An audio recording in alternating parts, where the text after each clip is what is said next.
Hi friends, எப்படி இருக்கீங்க? நல்லா இருக்கீங்களா? இன்றைக்கான வீடியோ என்னென்னா, எங்கள் வீட்டு தோட்டத்து பின்னாடி என்னென்ன செடி இருக்குன்றதை பார்க்க போகிறோம். வீடியோக்குள்ளே போகலாம் வாங்க. எங்கள் வீட்டு பின்னாடி மாதுளம் செடி, ரோஸ் செடி 2 செடி இருக்குது. அதோட பார்த்திங்கன்னா கனகாமரம் செடி இருக்குது.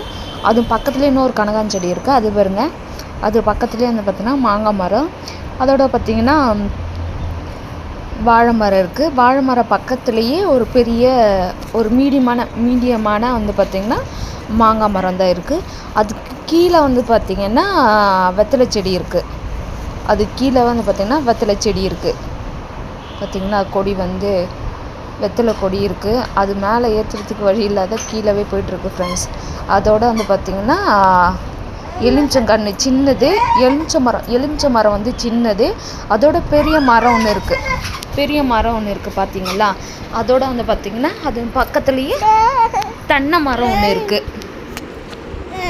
அந்த தென்னை மரத்தில் என்னன்னே தெரில ஃப்ரெண்ட்ஸ், பூச்சி அடிக்குது. அதுலேயே பார்த்திங்கன்னா நல்லா வளர்ந்து பெரிய மரம் தான். பெரிய மரத்தில் இருக்க குருத்து பார்த்திங்கன்னா என்ன தெரில, ஓலை பெருசாக இருந்த ஓலையெல்லாம் எல்லாமே கடிச்சிட்டு சின்னதாக இருக்குது ஃப்ரெண்ட்ஸ். அதில் இருக்கிறது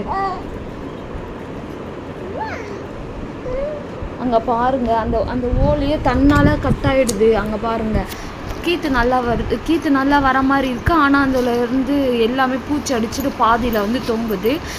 இந்த குட்டி மரத்துலேயும் அதே மாதிரி தான். ஒரு மரத்துலேருந்து அடுத்த மரமும் அதே மாதிரி தான் பரவி அங்கே பாருங்கள் பூச்சி அடிச்சிருக்கு பாருங்கள்.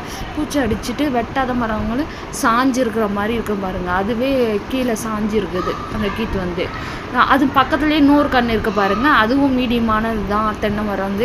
அதுலேயும் பார்த்திங்கன்னா பூச்சி அடிச்சுட்டு அந்த கீத்தெல்லாம் பூச்சி அடிச்சது. அதுக்கு என்ன மருந்து போட்டால் அது நார்மலாக ஆகும் செடின்றது எனக்கு கமெண்ட் பண்ணுங்கள் ஃப்ரெண்ட்ஸ். அதுவும் பக்கத்துலேயே பார்த்திங்கன்னா முருங்கை மரம் இருக்குது.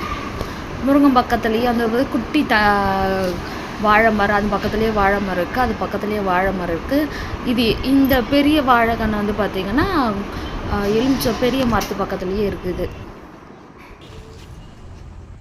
அது பக்கத்துலேயே பார்த்தோன்னா குட்டி தென்னை மரம் கீழே இருக்குது. இந்த குட்டி தென்னை மரம் பார்த்தோன்னா வாழை மரத்துக்கு கீழே இருக்குது. அது பக்கத்துலேயே கொய்யா கன்று இருக்குது ஃப்ரெண்ட்ஸ். அதோட குட்டி எலுமிச்சங்கன்று இருக்குது ஃப்ரெண்ட்ஸ். இதுதான் எங்கள்